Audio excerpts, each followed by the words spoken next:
Hello friends, ನಾವು ಇವತ್ತು fried rice ಹೇಗೆ ಮಾಡ್ಬೋದು ಅಂತ ನೋಡ್ಕೊಂಡು ಬನ್ನಿ. ಫಸ್ಟಿಗೆ ನಾನಿಲ್ಲಿ ಉಳಿದಿರೋ ಅನ್ನನ ಮಾಡ್ಕೊಂಡು ಇಟ್ಕೊಂಡಿದ್ದೀನಿ. ಇದನ್ನು ತಂಪಾಗಿಡಲು ಬಿಟ್ಟಿದ್ದೀನಿ. ನೋಡಿ, ಇದಕ್ಕೆ ಬೇಕಾಗಿರೋ ವೆಜಿಟೇಬಲ್ಸ್ ಎಲ್ಲ ಇಲ್ಲಿವೆ. 2 ಈರುಳ್ಳಿ, ಹಾಗೆ 4 ಟೊಮೆಟೊ, 1 ಬಟಾಟು, ಹಾಗೆ 1 ಕ್ಯಾಪ್ಸಿಕಮ್, 4-5 ಗಜ್ಜರಿ, ಹಾಗೆ 2 ಮೆಣಸಿನ್ಕಾಯಿ, ಹಾಗೆ ಹಸಿ ಶೇಂಗಾನ ತಗೊಳ್ಳಿ, ಹಾಗೆ ಚಕ್ಕೆ ಮತ್ತು ದಾಲ್ಚಿನ್ನಿನ ತಗೊಳ್ಳಿ. ನೋಡಿ, ನಾವು ಒಂದು ಬಾಣಲೆಯಲ್ಲಿ ಎಣ್ಣೆನ ಹಾಕ್ಕೊಂಡಿದ್ದೀವಿ. ಇದಕ್ಕೆ ಶೇಂಗಾನ ಹಾಕೊಳ್ಳೋಣ. ನೋಡಿ, ಇದಕ್ಕೆ 2 ಪತ್ರೆ ಎಲೆನ ಹಾಕೊಳ್ಳಿ, ಹಾಗೆ ದಾಲ್ಚಿನ್ನಿ ಮತ್ತು ಲವಂಗನ ಹಾಕೊಳ್ಳಿ. ಇವಾಗ ವೆಜಿಟೇಬಲ್ಸ್ ಹಾಕೊಳ್ಳೋಣ. ಫಸ್ಟಿಗೆ ಈರುಳ್ಳಿನ ಹಾಕೊಳ್ಳಿ. ನೋಡಿ, ಸ್ವಲ್ಪ ಸಮಯ ಆದಮೇಲೆ ಮೆಣಸಿನ್ಕಾಯಿನ ಹಾಕೊಳ್ಳಿ. ಮೆಣಸಿನ್ಕಾಯಿನ ನೋಡಿ ಫ್ರೆಂಡ್ಸ್, ಇವಾಗ ಸ್ವಲ್ಪ ಕಸೂರಿ ಮೆಂತ್ಯನ ಹಾಕೊಳ್ಳಿ. ಅದಾದಮೇಲೆ ಇದಕ್ಕೆ ಬಟಾಟೆನ ಹೆಚ್ಚಿಟ್ಕೊಂಡಿದ್ವಲ್ಲ ಅದನ್ನ ಹಾಕೊಳ್ಳಿ. ನೋಡಿ ಫ್ರೆಂಡ್ಸ್, ಸ್ವಲ್ಪ ಫ್ರೈ ಆಗಿದೆ. ಇವಾಗ ಕ್ಯಾಪ್ಸಿಕಮ್ ಹಾಗೆ ಗಜ್ಜರಿನ ಹಾಕೊಳ್ಳಿ. ನೋಡಿ, ಇದನ್ನು ಚೆನ್ನಾಗಿ ಫ್ರೈ ಮಾಡ್ಕೊಳ್ಳಿ. 2 ಮಿಕ್ಸ್ ಹಾಕಬೇಕು. ನೋಡಿ ಫ್ರೆಂಡ್ಸ್, ಇವಾಗ ಟೊಮೆಟೊನ ಹಾಕೊಳ್ಳಿ.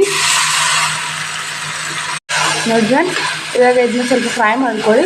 ಆಮೇಲೆ ಇದಕ್ಕೆ ಉಪ್ಪನ್ನು ಹಾಕೊಳ್ಳೋಣ. ನೋಡಿ ಫ್ರೆಂಡ್ಸ್, ಸ್ವಲ್ಪ ಉಪ್ಪನ್ನ ಹಾಕೊಳ್ಳಿ ರುಚಿಗೆ ತಕ್ಕಷ್ಟು.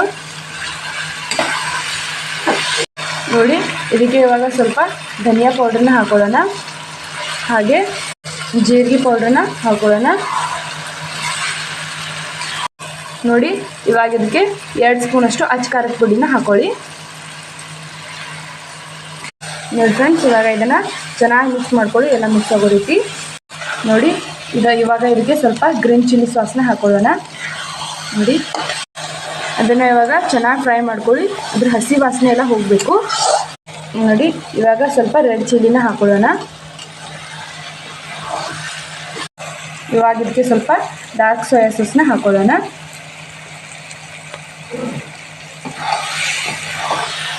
ನೋಡಿ, ಇವಾಗ ನೀವು ಸ್ವಲ್ಪ ಟೊಮೆಟೊ ಕೆಚಪ್ನ ಹಾಕೊಳ್ಳಿ. ನೋಡಿ, ಇವಾಗ ಸ್ವಲ್ಪನೇ ರೈಸ್ನ ಮಿಕ್ಸ್ ಮಾಡ್ಕೊಳ್ಳಿ. ನೋಡಿ ಫ್ರೆಂಡ್ಸ್, ಈ ರೀತಿಯಾಗಿದೆ. ಇವಾಗ ಇದನ್ನು ಸರ್ವ್ ಮಾಡ್ಕೊಳ್ಳೋಣ ಬನ್ನಿ.